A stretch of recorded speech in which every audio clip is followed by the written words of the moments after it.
आज 24 दिसंबर 2024 के बाबा के अनमोल मधुर महावाक्य सुनेंगे।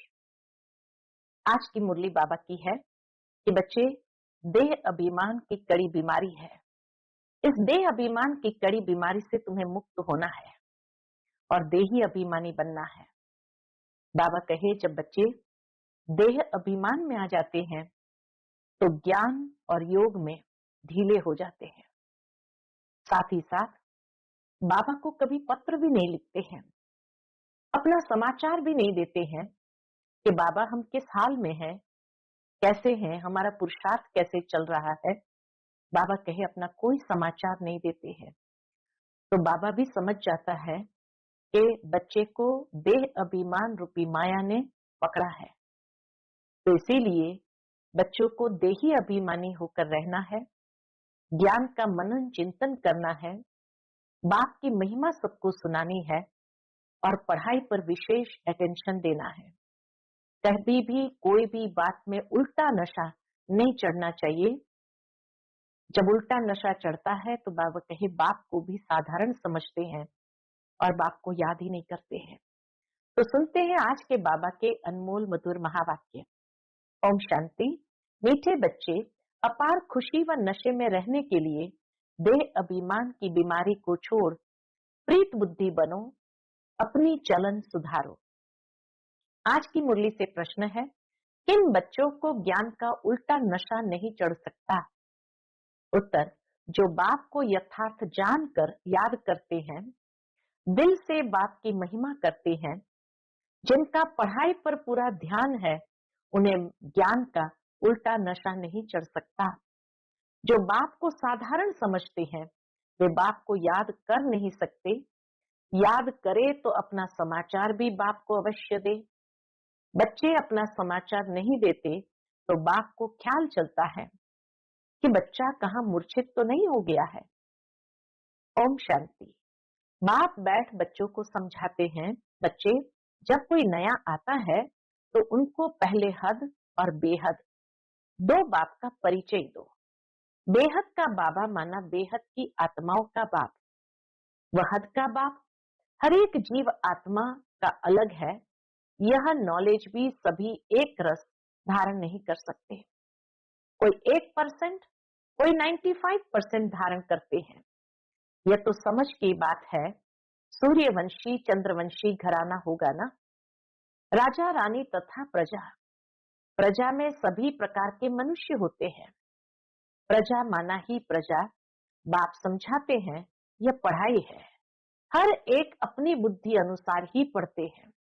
हर एक को अपना अपना पाठ मिला हुआ है।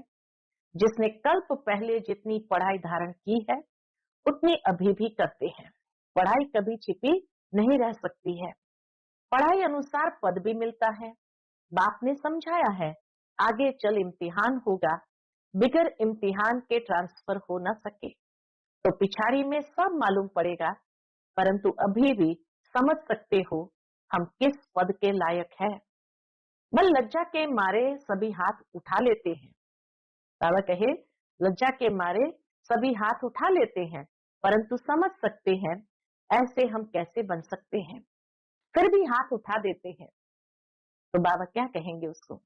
जानते हुए भी हाथ उठा देते कि हम ही लक्ष्मी नारायण बनेंगे, हम ही श्रेष्ठ पद के लायक बनेंगे, तो बाबा कहे यह भी अज्ञान ही कहेंगे। बाप तो झट समझ जाते हैं कि इससे तो जास्ती अकल लौकिक स्टूडेंट में होती है।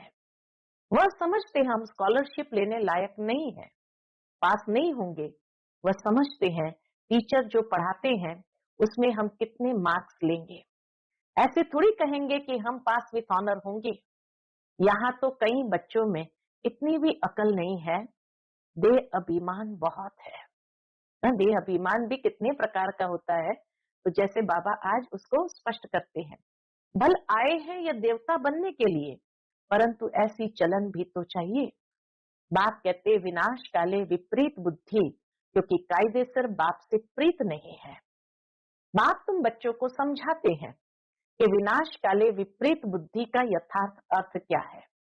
बच्चे ही पूरा नहीं समझ सकते हैं तो फिर वह क्या समझेंगे? बाप को याद करना यह तो हुई गुप्त बात, पढ़ाई तो गुप्त नहीं है ना। पढ़ाई में नंबरवार होते हैं, एक जैसे थोड़ी पढ़ेंगे। बाबा कहे सभी एक जैसा थोड़ी पढ़ेंगे। बाबा समझते हैं अभी तो बेबी है ना, बुद्धि इतनी विकसित नहीं हुई है। ऐसे बेहद के बाप को 3-3 4-4 मास याद भी नहीं करते हैं। मालूम कैसे पढ़े कि याद करते हैं ना। बाबा कहे मालूम कैसे पढ़े कि याद करते हैं।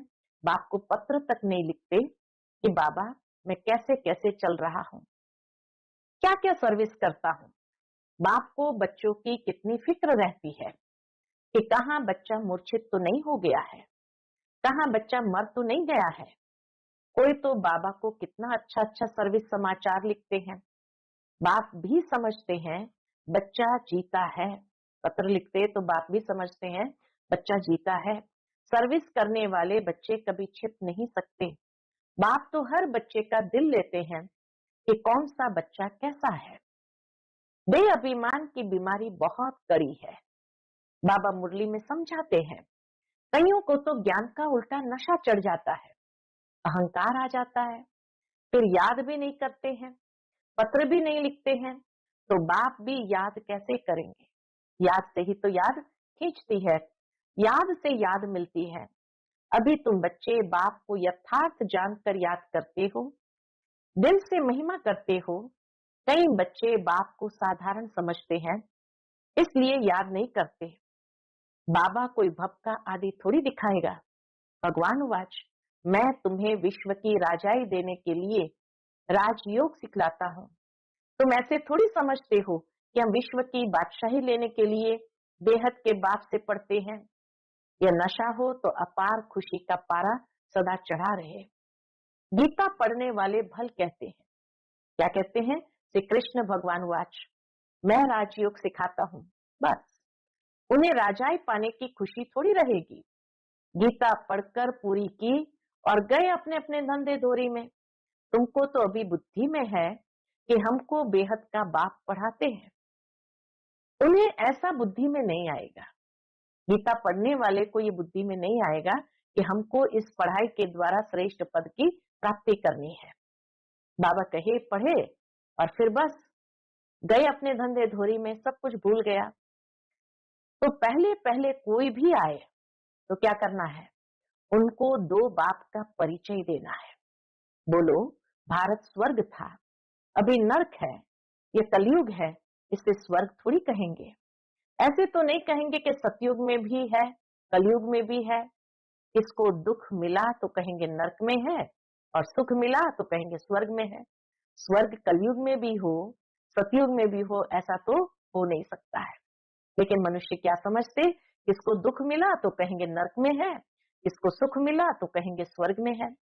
ऐसे बहुत कहते हैं दुखी मनुष्य नर्क में है, हम तो बहुत सुख में बैठे हैं, महल माड़ियां मोटरें आदि है, समझते हैं हम तो स्वर्ग में है। गोल्डन एज आयरन एज एक ही बात है।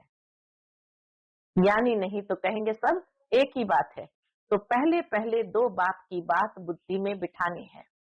बाप ही खुद अपनी पहचान देते हैं। वह सर्वव्यापी कैसे हो सकता है? क्या लौकिक बाप को सर्वव्यापी कहेंगे? अभी तुम चित्र में दिखाते हो, आत्मा और परमात्मा का रूप तो एक ही है, उसमें फर्क नहीं। आत्मा और परमात्मा कोई छोटा बड़ा नहीं, सभी आत्माएं हैं, वह भी आत्मा है। वह सदा परमधाम में रहते, इसलिए उन्हें परमात्मा कहा जाता है। सिर्फ तुम आत्माएं जैसे आती हो वैसे मैं नहीं आता। बाबा किसी माता के गर्भ से इस संसार में नहीं आते, इसलिए बाबा कहे तुम भी आत्मा हो, मैं भी आत्मा हूँ, सिर्फ मैं परमात्मा हूँ। लेकिन जैसे तुम आत्माएं आती हो वैसे मैं नहीं आता हूँ। मैं अंत में इस तन में आकर प्रवेश करता हूँ। यह बातें कोई बाहर का समझ न सके। बात बड़ी सहज है। फर्क सिर्फ इतना है जो बाप के बदले वैकुंठवासी श्री कृष्ण का नाम डाल दिया है। क्या श्री कृष्ण ने वैकुंठ से नर्क में आकर राजयोग सिखाया? श्री कृष्ण कैसे कह सकता है देह सहित देह के सर्व धर्म को भूलो, जो खुद ही देह में है? हाँ, तो बाबा कहे श्री कृष्ण कैसे कह सकता है देह सहित देह के सर्व धर्म को भूल, मामेकम याद करो। देहधारी की याद से पाप कैसे कटेंगे। श्री कृष्ण तो एक छोटा बच्चा और कहा मैं साधारण मनुष्य के वृद्ध तन में आता हूँ। इतना फर्क हो गया। इस एक कज भूल के कारण क्या हो गया है। बाबा कहे इस एक कज भूल के कारण सभी मनुष्य पतित कंगाल बन गए हैं। न मैं सर्वव्यापी हूँ, न श्री कृष्ण सर्वव्यापी है। हर शरीर में आत्मा सर्वव्यापी है। हर एक शरीर में आत्मा है। मुझे तो अपना शरीर भी नहीं है। हर आत्मा को अपना अपना शरीर है। नाम हर एक शरीर पर अलग अलग पड़ता है। न मुझे शरीर है और न मेरे शरीर का कोई नाम है। मैं तो बूढ़ा शरीर लेता हूँ तो इसका नाम बदलकर ब्रह्मा रखा है। मेरा तो ब्रह्मा नाम नहीं है। मुझे सदा शिव ही कहते हैं। मैं ही सर्व का सदगति दाता हूँ। आत्मा को सर्व का सदगति दाता नहीं कहेंगे। परमात्मा की कभी दुर्गति होती है क्या। आत्मा की ही दुर्गति और आत्मा की ही सदगति होती है। ये सभी बातें विचार सागर मंथन करने की है, नहीं तो दूसरों को कैसे समझाएंगे। परंतु माया ऐसी दुस्तर है जो बच्चों की बुद्धि आगे नहीं बढ़ने देगी। बाबा कहे माया ऐसी दुस्तर है जो बच्चों की बुद्धि आगे नहीं बढ़ने देती। दिन भर झरमुई झरमुई में ही अपना टाइम वेस्ट कर देते हैं। दिन भर क्या करते हैं, दिन भर बाबा के झरमुई झरमुई में टाइम वेस्ट कर देते हैं। बाप से पिछाड़ी के लिए माया कितना फोर्स करती है। फिर कई बच्चे तो टूट पड़ते हैं। बाप को याद न करने से अवस्था अचल अडोल नहीं बन पाती। बाप घड़ी घड़ी खड़ा करते, माया गिरा देती है। बाप कहते कभी हार नहीं खाना है। कल्प कल्प ऐसे होता है। कितना बाबा खड़ा करते हैं फिर भी माया गिरा देती। कितना बाबा समझाते बच्चे हार नहीं खाना है, लेकिन कल्प कल्प ऐसा होता है। कोई नई बात नहीं। माया जीत अंत में बन ही जाएंगे। रावण राज्य खलास तो होना ही है। फिर हम नई दुनिया में राज्य करेंगे। कल्प कल्प माया जीत बने हैं। अनगिनत बार नई दुनिया में राज्य किया है। बाप कहते हैं बुद्धि को सदा बिजी रखो तो सदा सेफ रहेंगे। इसको ही स्वदर्शन चक्रधारी कहा जाता है। बाकी इसमें हिंसा आदि की तो बात ही नहीं है। ब्राह्मण ही स्वदर्शन चक्रधारी होते हैं। देवताओं को स्वदर्शन चक्रधारी नहीं कहेंगे। पतित दुनिया की रस्म रिवाज और देवी देवताओं की रस्म रिवाज में बहुत अंतर है। मृत्यु लोक वाले ही पतित पावन बाप को बुलाते हैं। हम पतितों को आकर पावन बनाओ, पावन दुनिया में ले चलो। तुम्हारी बुद्धि में है आज से 5000 वर्ष पहले नई पावन दुनिया थी जिसको सतयुग कहा जाता है। त्रेता को नई दुनिया नहीं कहेंगे। बाप ने समझाया है वह है फर्स्ट क्लास, वह है सेकंड क्लास। सतयुग है फर्स्ट क्लास, त्रेता है सेकंड क्लास। एक एक बात अच्छी रीति धारण करनी चाहिए जो कोई आकर सुने। बाबा कहे इतना अच्छी रीति से धारण करो जो आपकी बात कोई आकर सुने तो वंडर खाए। कोई कोई वंडर भी खाते हैं परंतु फुर्सत नहीं जो पुरुषार्थ करे। फिर सुनते हैं पवित्र जरूर बनना है। ये काम विकार ही मनुष्य को पतित बनाता है। उनको जीतने से तुम जगत जीत बनेंगे। परंतु काम विकार उन्हों की जैसे पूंजी है, इसलिए वह अक्षर नहीं बोलते हैं। काम महाशत्रु है, ये अक्षर नहीं बोलते हैं क्योंकि समझते यही उनकी पूंजी है। सिर्फ कहते हैं मन को वश में करो, लेकिन मन अमन तब हो जब शरीर में नहीं हो। बाकी मन अमन तो कभी होता ही नहीं। देह मिलती है कर्म करने के लिए, तो फिर कर्मातीत अवस्था में कैसे रहेंगे। कर्मातीत अवस्था कहा जाता है मुर्दे को। देह से न्यारा, जीते जी मुर्दा अर्थात जीते जी मर जाना, अर्थात शरीर से डिटैच। कर्मातीत अवस्था माना ही शरीर से एकदम डिटैच, न्यारा हो जाना। बाप तुमको शरीर से न्यारा बनने की पढ़ाई पढ़ाते हैं। शरीर से आत्मा अलग है। आत्मा परमधाम की रहने वाली है, इस दुनिया की रहने वाली नहीं है। आत्मा शरीर में आती है तो उसे मनुष्य कहा जाता है। शरीर मिलता ही है किस लिए, कर्म करने के लिए।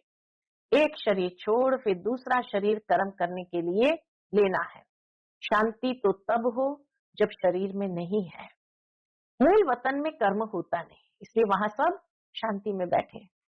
सूक्ष्म वतन की तो बात ही नहीं, सृष्टि का चक्र यहाँ फिरता है। बाप और सृष्टि चक्र को जानना, इसको ही नॉलेज कहा जाता है।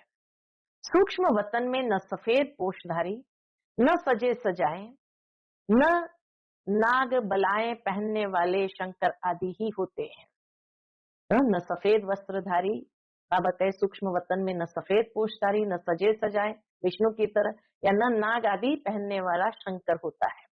बाकी ब्रह्मा और विष्णु का राज बाप समझाते हैं। ब्रह्मा सो विष्णु, विष्णु सो ब्रह्मा, ये राज बाप समझाते हैं। ब्रह्मा यहाँ है, विष्णु के दो रूप भी यहाँ है। वह सिर्फ साक्षात्कार का पार्ट ड्रामा में है, जो दिव्य दृष्टि से देखा जाता है। क्रिमिनल आंखों से पवित्र चीज दिखाई न पड़े। हाँ, क्रिमिनल आंखें है तो पवित्र चीज वहां दिखाई नहीं पड़ती है, क्योंकि इस समय है ही सब अपवित्र अशुद्ध। अच्छा, मीठे मीठे सिकिलते बच्चों प्रति माता पिता बाप दादा का याद प्यार और गुड मॉर्निंग। रूहानी बाप की रूहानी बच्चों को नमस्ते। हम सभी रूहानी बच्चों की रूहानी माता पिता बाप दादा को याद प्यार, गुड मॉर्निंग और नमस्ते।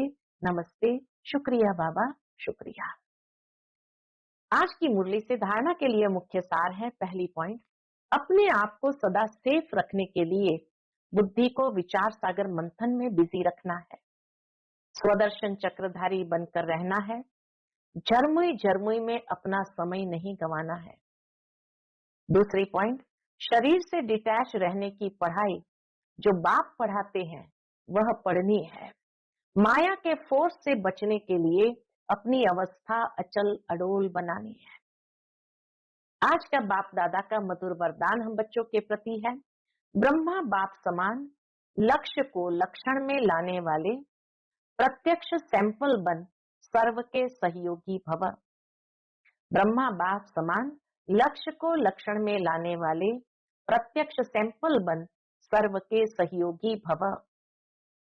जैसे ब्रह्मा बाप ने स्वयं को निमित्त एग्जाम्पल बनाया, सदा ये लक्ष्य लक्षण में लाया, जो ओटे सो अर्जुन, इसी से नंबर 1 बने।